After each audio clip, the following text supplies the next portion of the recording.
Assalamualaikum warahmatullahi wabarakatuh. Nama saya Basir Senko dari kelas 5 ATN Informatika. Dan hari ini saya akan menjelaskan jawaban saya untuk UAS perancangan sistem digital.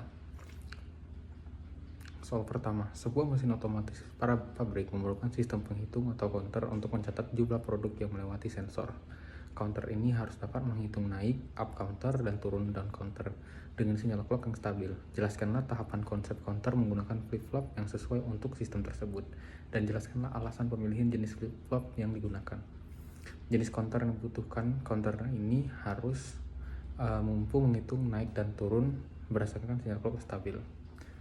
Untuk naiknya itu yaitu up counter menambah angka pada setiap pulsa clock, lalu down counter mengurangi angka pada setiap pulsa clock. Oleh karena itu diperlukan counter bidirectional atau dua arah. Jenis flip-flop yang digunakan untuk membangun counter ini itu flip-flopnya jenis yang JK lalu dipilih. Dan saya milih flip-flop jenis ini karena fleksibilitasnya dan kemampuannya untuk beroperasi dalam mode toggle atau T. Lalu alasan pemilihan utamanya sebenarnya memang karena mode toggle-nya itu dia dapat mengubah statusnya pada setiap pulsa clock ketika J sama dengan 1 dan K sama dengan 1. Nah, hal ini tuh bisa membuat cocok untuk implementasi counter. Soal kedua, sebuah perangkat telekomunikasi memiliki 8 saluran data D0 hingga D7 yang harus diatur. Soal nomor 2, sebuah perangkat telekomunikasi memiliki 8 saluran data D0 hingga D7 yang harus diatur menggunakan multiplexer, decoder, dan encoder. Perangkat ini harus memilih salah satu saluran data menggunakan multiplexer berdasarkan sinyal seleksi, mengaktifkan jalur output tertentu menggunakan decoder, mengonversi jalur aktif menjadi kode binary menggunakan encoder. Jelaskanlah tahap perancangannya yang menggunakan multiplexer, decoder, dan encoder untuk menangani kebutuhan tersebut dan berikan contoh skenario penggunaannya. Untuk desain sistemnya ini, sistem ini mencakup 3 bagian utama. Yang pertama, multiplexer atau MUX memilih salah satu dari 8 saluran data berdasarkan sinyal seleksi atau select line. Yang kedua adalah decoder, mengaktifkan satu jalur output tertentu berdasarkan input seleksi. Yang ketiga adalah encoder, mengonversi jalur aktif yang dihasilkan oleh decoder menjadi kode binary. Lalu tahapan perancangannya. Tahap 1, multiplexer. Fungsinya itu adalah memilih salah satu dari 8 saluran data D0 hingga D7. Komponen yang digunakan 8:1 multiplexer, lalu inputnya saluran data D0 hingga D7, sinyal seleksinya S2, S1, S0 sebanyak 3 bit untuk memilih salah satu saluran. Outputnya satu saluran data output Y yang sesuai dengan sinyal seleksi. Tahap kedua, decoder. Fungsinya untuk mengaktifkan salah satu dari 8 jalur output tadi berdasarkan sinyal seleksi. Komponen yang digunakannya 3:8 decoder. Inputnya sinyal seleksi S2, S1, S0 sebanyak 3 bit. Lalu outputnya 8 jalur output O0 hingga O7 di mana hanya satu jalur yang aktif pada satu waktu. Tahap 3, encoder. Fungsi mengonversi jalur aktif dari decoder menjadi kode binary. Komponen yang digunakan 8:3 priority encoder. Inputnya 8 jalur output dari decoder 0 O0 hingga O7, output kode binary 3 bit B2, B1, B0.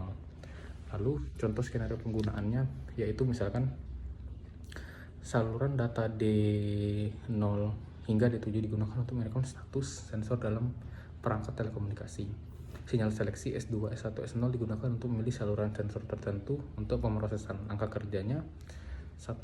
Sinyal seleksi S2 sama dengan 0, S1 sama dengan 1, S0 sama dengan 0 diterapkan menjadi multiplexer memilih saluran D2, decoder mengaktifkan jalur O2, encoder mengonversi O2 menjadi kode binary O10. Soal nomor 3. Sebuah pabrik minuman membutuhkan sistem pencacah digital untuk menghitung jumlah botol yang melewati sensor di conveyor belt. Sistem harus memberikan sinyal otomatis setiap kali jumlah botol mencapai 50 dan mengatur ulang penghitung atau reset untuk memulai hitungan baru.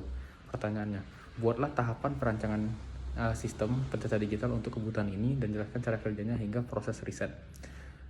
Untuk pertama kita menentukan jenis counter dulu. Karena jumlah maksimum botol yang dihitung ada 50, sistem membutuhkan mod 50 counter. Mod 50 counter ini akan menghitung dari 0 hingga 49, total 50 langkah, lalu secara otomatis menghasilkan sinyal dan melakukan reset ke 0.